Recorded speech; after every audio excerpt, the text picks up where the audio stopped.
كيكة الحليب او كيكة جوز الهند، الكيكة البرازيلية اللي طالعة ترند اليومين دول. تعالوا نعملها مع بعض. مقاديرها سهلة وبسيطة وطعمها حلو جدا وخفيفة.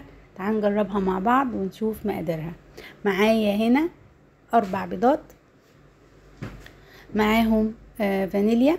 هضربهم مع بعض، وانا بحب اضرب البيض مع الفانيليا قبل ما احط اي اضافات، بحيث ان انا اطلع يعني اموت الزفارة بتاعة البيض. هنزل بنص كوباية زيت، طبعا زيت نباتي، وكوباية سكر،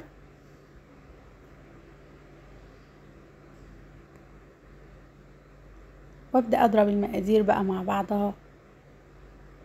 معايا هنا كوباية الا ربع لبن، ونص كوباية جوز هند. نضربهم تاني كده، وبعدين هنزل بكوبايتين دقيق منخولين. دي اول كوباية ودي تاني كوباية.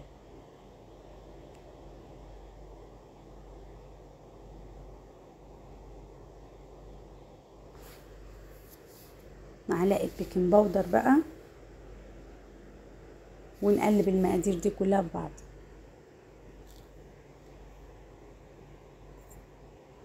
طبعا لو حسينا ان العجينة تقيلة ومحتاجة حاجة تاني ممكن نضيف لبن، بس هي هنا طلعت المقادير مظبوطة معايا فما ضفتش اي حاجة. هدهن بقى قارب، احط ورق زبدة وادهنه مادة دهنية، وانزل بالخليط فيه.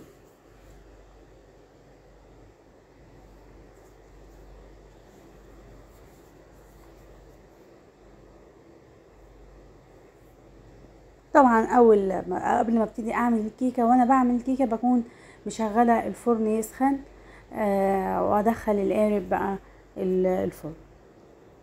بتقعد بالظبط حوالي 15 دقيقه كده. خلاص كانت خلصت معايا. اشيل بس ورق الزبده من عليها.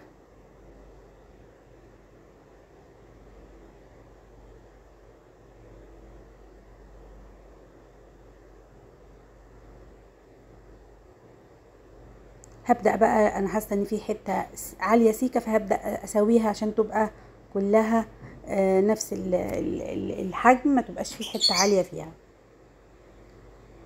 هقطعها بقى بالمنظر ده كده، التقطيع العادي خالص، علشان ابدأ اجهز التسقية بتاعتها.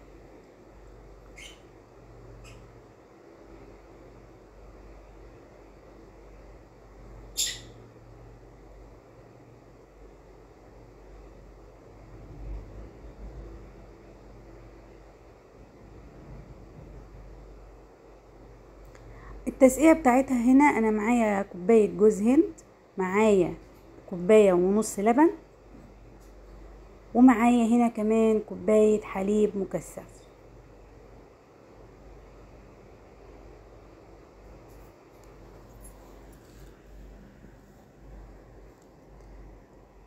وهحط كمان باكت فانيليا، واقلب بقى الخليط ده في بعضه كده.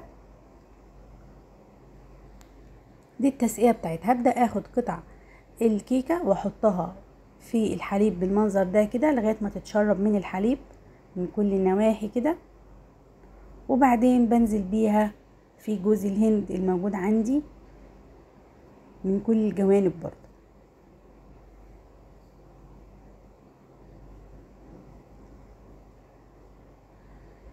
طبعا بقى الخطوات زي ما انا بعملها، زي ما انا شفتها، بجيب ورق الالومنيوم او ورق التصدير ده والقصدير، وابدا الفه بيه بالمنظر ده. بس ممكن احطها في طبق على طول لو انا مش عايزه الف اللفه دي، بس هي الطريقه كده.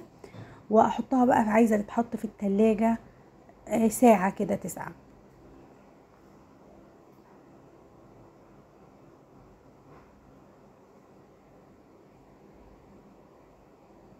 طبعا كل قطع الكيكه همشي بيها بنفس الخطوات.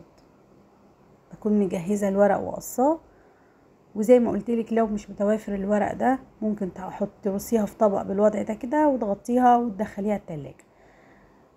طبعا هنا بقى كنت سبتها في التلاجة ساعة وطلعتها. ده كان الشكل بتاعها، منظرها كان بالمنظر ده كده.